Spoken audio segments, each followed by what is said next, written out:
Ang rebulto ng sirena. Si Aling Marites ay kilalang mahilig sa mga himala at swerte. Sa tuwing may mababasa siyang anting-anting o mutya sa palengke, ay agad niya itong binibili.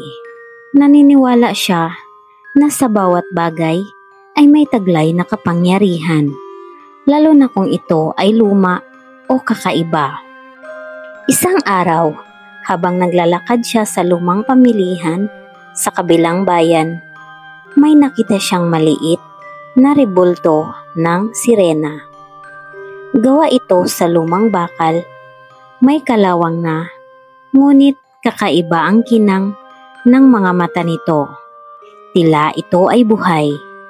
Iyan ang magdadala sa iyo ng swerte, sabi ng tindera. Walang pag-aanlinlangan.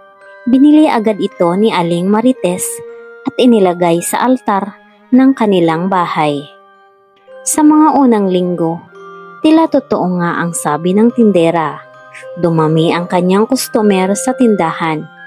Natagpuan ng kanyang asawa ang matagal nang nawawalang wallet. At pati anak niya ay nakapasa sa scholarship.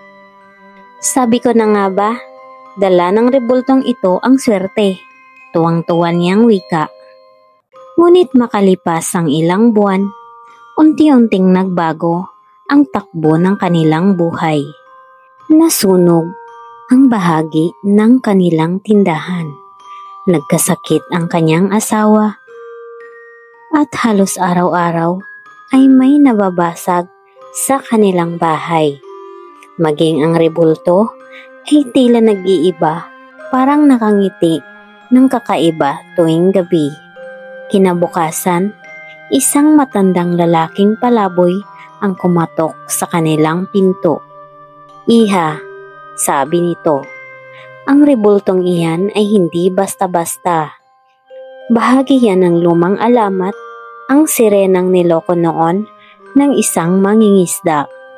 Lahat ng kukuha o mag-aangkin sa rebulto ay mararanasan muna ang kanyang galit bago ang tunay na kapatawaran." Nang marinig iyon, agad na dinala ni Aling Marites ang rebulto sa dagat at bumulong. "Patawad, hindi ko alam." Inihulog niya ito sa alon at sa sandaling iyon, tila lumambot ang hangin at tumahimik ang paligid. Pag-uwi niya, muling naging maayos ang lahat, parang walang nangyari.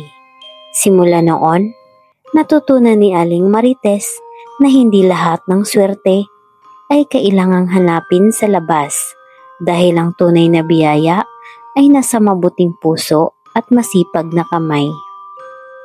Ang tunay na swerte ay hindi nagmumula sa mga bagay o pamahiin, kundi sa pagsisikap, pananampalataya at kabutihan ng puso.